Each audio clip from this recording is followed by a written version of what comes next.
Chapter 11 of The Hand of Fu Manchu. This recording is in the public domain. The Hand of Fu Manchu by Sax Rohmer. Chapter 11 In the Fog.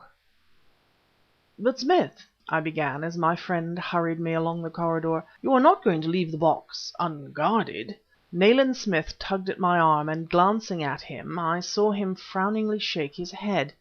Utterly mystified, I nevertheless understood that for some reason he desired me to preserve silence for the present. Accordingly, I said no more until the lift brought us down into the lobby and we had passed out from the New Louvre Hotel, crossed the busy thoroughfare and entered the buffet of an establishment not far distant. My friend having ordered cocktails— "And now perhaps you will explain to me the reason for your mysterious behavior?" said I.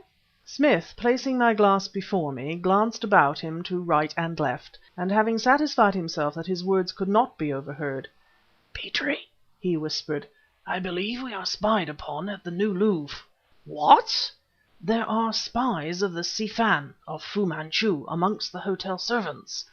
We have good reason to believe that Dr. Fu Manchu at one time was actually in the building, and we have been compelled to draw attention to the state of the electric fitting in our apartments, which enables anyone in the corridor above to spy upon us."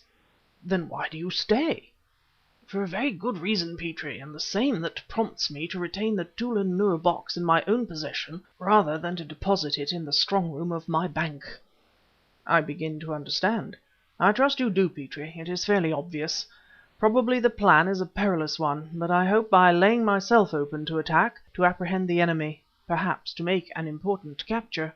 Setting down my glass, I stared in silence at Smith. "I will anticipate your remark," he said, smiling dryly. "I am aware that I am not entitled to expose you to these dangers. It is my duty, and I must perform it as best I can. You, as a volunteer, are perfectly entitled to withdraw." As I continued silently to stare at him, his expression changed. The gray eyes grew less steely, and presently, clapping his hand upon my shoulder in his impulsive way— "Petrie," he cried, "you know I had no intention of hurting your feelings, but in the circumstances it was impossible for me to say less." "You have said enough, Smith," I replied shortly. "I beg of you to say no more." He gripped my shoulder hard, then plunged his hand into his pocket and pulled out the blackened pipe. "We see it through together, then, though God knows whither it will lead us." "In the first place," I interrupted, "since you have left the chest unguarded—" "I locked the door." "What is a mere lock where Fu Manchu is concerned?" Nayland Smith laughed, almost gaily. "Really, Petrie," he cried, "sometimes I cannot believe that you mean me to take you seriously. Inspector Weymouth has engaged the room immediately facing our door, and no one can enter or leave the suite unseen by him." "Inspector Weymouth?" "Oh! for once he has stooped to a disguise, spectacles and a muffler which covers his face right up to the tip of his nose. Add to this a prodigious overcoat and an asthmatic cough, and you have a picture of Mr. Jonathan Martin, the occupant of room 239. I could not repress a smile upon hearing this description. "Number 239," continued Smith, "contains 2 beds, and Mr. Martin's friend will be joining him there this evening." Meeting my friend's questioning glance, I nodded comprehendingly. "Then what part do I play?" "Ostensibly we both leave town this evening," he explained, "but I have a scheme whereby you will be enabled to remain behind. We shall thus have 1 watcher inside and 2 out." "It seems almost absurd," I said incredulously, "to expect any member of the Yellow group to attempt anything in a huge hotel like the New Louvre, here in the heart of London." Nayland Smith, having lighted his pipe, stretched his arms and stared me straight in the face. "Has Fu Manchu never attempted outrage, murder, in the heart of London before?" he snapped. The words were sufficient. Remembering black episodes in the past, one at least of them had occurred not 1,000 yards from the very spot upon which we now stood, I knew that I had spoken folly. Certain arrangements were made then, including a visit to Scotland Yard, and a plan, though it sounds anomalous, at once elaborate and simple, was put into execution in the dusk of the evening.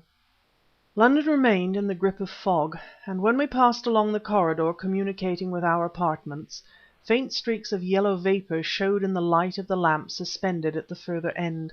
I knew that Nayland Smith suspected the presence of some spying contrivance in our rooms, although I was unable to conjecture how this could have been managed without the connivance of the management.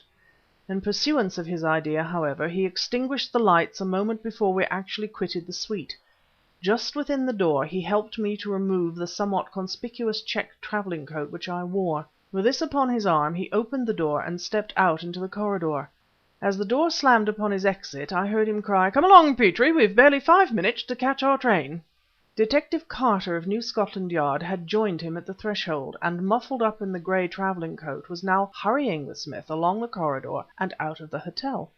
Carter, in build and features, was not unlike me, and I did not doubt that anyone who might be spying upon our movements would be deceived by this device. In the darkness of the apartment I stood listening to the retreating footsteps in the corridor.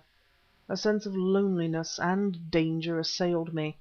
I knew that Inspector Weymouth was watching and listening from the room immediately opposite, that he held Smith's key, that I could summon him to my assistance if necessary in a matter of seconds. Yet, contemplating the vigil that lay before me in silence and darkness, I cannot pretend that my frame of mind was buoyant. I could not smoke. I must make no sound. As prearranged, I cautiously removed my boots, and as cautiously tiptoed across the carpet and seated myself in an armchair. I determined there to wait the arrival of Mr. Jonathan Martin's friend, which I knew could not now be long delayed.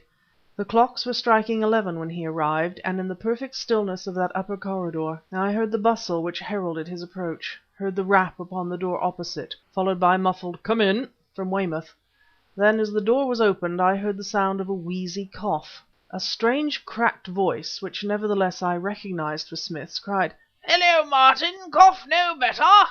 Upon that the door was closed again, and as the retreating footsteps of the servant died away, complete silence, that peculiar silence which comes with fog, descended once more upon the upper part of the New Louvre Hotel.